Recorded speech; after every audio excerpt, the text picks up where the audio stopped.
Natasha Fatt has been tracking the story along with our CBC News team today. Natasha, take us through this day as it's been. Okay, Michael, so it's been about 7 to 8 hours that we have watched this story unfold over the course of the day.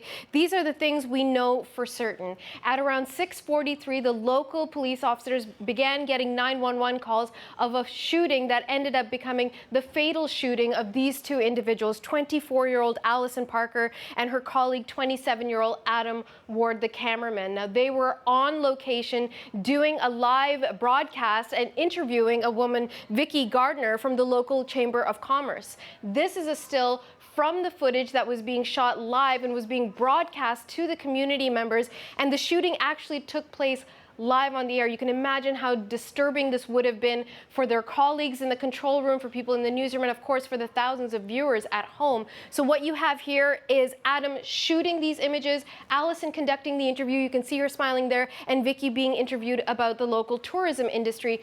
Just seconds later, the gunman starts shooting. You can hear 8 shots ring out. You can hear Allison screaming. The camera turns to the side, and then you see the camera fall to the ground. But not before Adam Ward was able to capture this image of the man who at that time, whose name we didn't know, but you can clearly see him holding a gun, a handgun, aimed directly at the lens. So this was the scene as it was unfolding on the air, and this is where the scene was unfolding. So if we can just zoom in, this is the state of Virginia. This was in Southwest Virginia that it was taking place. So just to give you a sense, Bridgewater Plaza is a shopping area. This is where the live broadcast was taking place, and very nearby is WDBJ TV station. Now this is where the two reporters were working, and moments later the police began looking for that suspect. They arrived at the scene shortly after the shooting, and then the man had already fled, the man we now know to be Lee Flanagan. But you can see the substantial police presence earlier in the day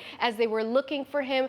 Businesses and schools on lockdown as they continued to pursue the man on 2 different interstate highways. Eventually, as you've mentioned off the top, they did find him on Interstate 66, where he had crashed his car, and they found him with a self-inflicted wound. He has died as a result of that wound. Well, as you say, the suspect's been identified as Lee Flanagan, 41 years old, also known as Bryce Williams. What more do we know about him? Well, we know that he was an employee, a reporter at the very station that just lost those other 2 reporters today. Now, what we understand about Flanagan or Williams is that he was hired by the station in 2012. He was fired less than a year later, and he sued the station, claiming that he had been discriminated against. These are images of him working as a reporter. He had worked for many years for various different news stations in the southern United States. Now, other details coming out is that he had sent, according to local authorities, a lengthy fax. We understand 23 pages of documentation that had been sent to ABC News in New York City. Now, ABC News has handed that over to the authorities. They're working with investigators on the ground. The police say that they had been monitoring, as a result of today's shooting, Flanagan's various postings online. There seemed to be, they said, a disturbed person who was frustrated with his life not turning out the way he wanted. We've also heard from Jeff Marks, the station manager, talking about who this man was, and he was making these comments before it was confirmed that Flanagan had died. Have a listen to what he had to say earlier. This is an individual who came to work for us as a reporter, and about 2 years ago, I'm thinking, we had to separate him from the company, and we did understand that he was still living in the area. Now, we also know at CBC News Network that Flanagan or Williams had posted social media videos and images of the shooting as it was unfolding from his perspective. Those images, we've seen them. We have chosen not to air them. They are quite disturbing, Michael, and his account has been removed from Twitter.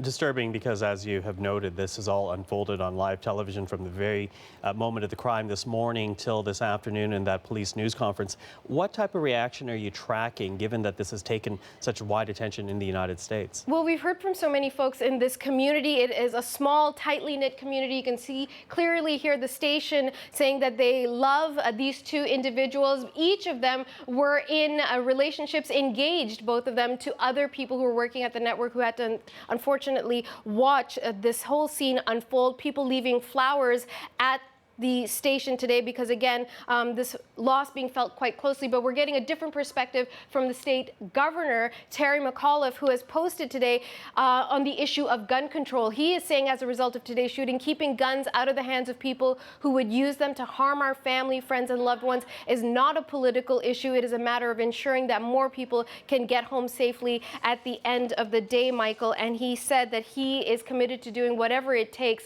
to remove gun violence from his society. Natasha, thank you. You're welcome.